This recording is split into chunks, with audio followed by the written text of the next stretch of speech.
In this video, I'm going to cover entering more than one INR and/or dose a day and dosing without an INR. So I'm going to start off with dosing without an INR.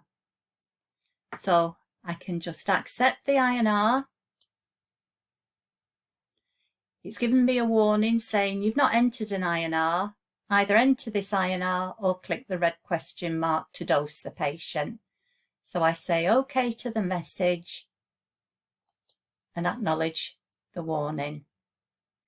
What we can see is it's kept the same patient on the same dose.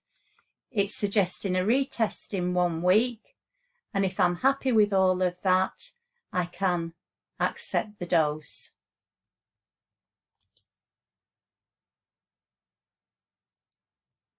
It's generating messages behind the scenes. And when I look down in the history, I can see for this visit, there was no INR and I've kept them on the same dose. In this example, I'm going to show you how to record more than one INR in a day. So I'm going to put in an INR of 4. Now I've put this INR in manually and it's telling me that it's high. And it's done a dose decrease of 17%. Now, if I'm not sure about this, I might want the patient to recheck their INR. And I've put some notes in. And what I can do is I can just save this record and then I can move on and get on dosing my other patients. So then when the INR is available, I can actually proceed with this patient. And I click on New INR/Dose. I've got the option to keep the INR and the dose, just keep the INR, or just keep the dose. And I'm going to keep the INR only and click OK. So now I enter the new INR.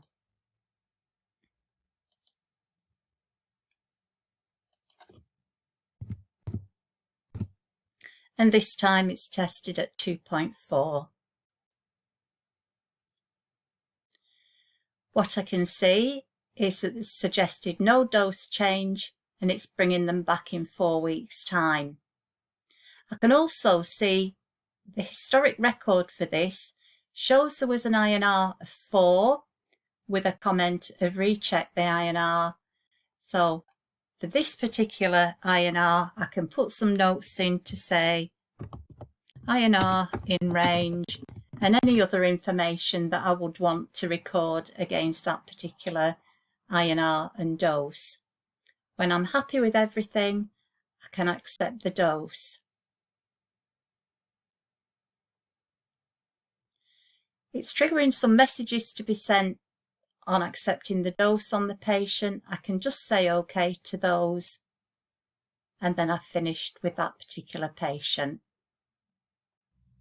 In the last scenario, I'm going to cover a situation where I've dosed a patient and think I've finished with the patient, but then I get a call from the patient and the information they've given me means I probably want to change the dose that I gave them. So I'm just going to look the patient up and I'm going to search on part of the last name and first name and pick my patient up. So I can see today they've already had an INR of 3. Dawn suggested a dose change. I can see from the comments that I asked the patient the standard questions. Have you had any bleeding or bruising? Have you taken the correct dose? Have you started on any new medication or anything like that? And they tell me that they didn't actually take the right dose. So this information, this dosing information is no longer what I want to give them. So what I would do is I'd just undo this using the curly arrow here and decide I want to enter a new INR or a new dose. So I'm going to click on here and say preserve the dose only. So based on the information the patient's given me, I'm just going to leave them on the same dose because they've been pretty stable on that, but I am going to ask them to miss a day. So no warfarin for 1 day. Once I've been happy with everything, I might want to add some additional notes as to the decision that I've made. And so I'd fill these notes in.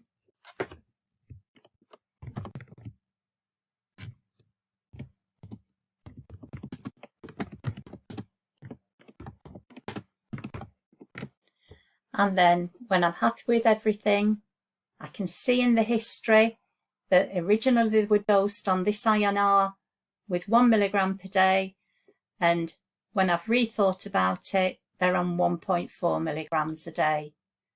So when I'm happy with everything, I can just click on accept dose.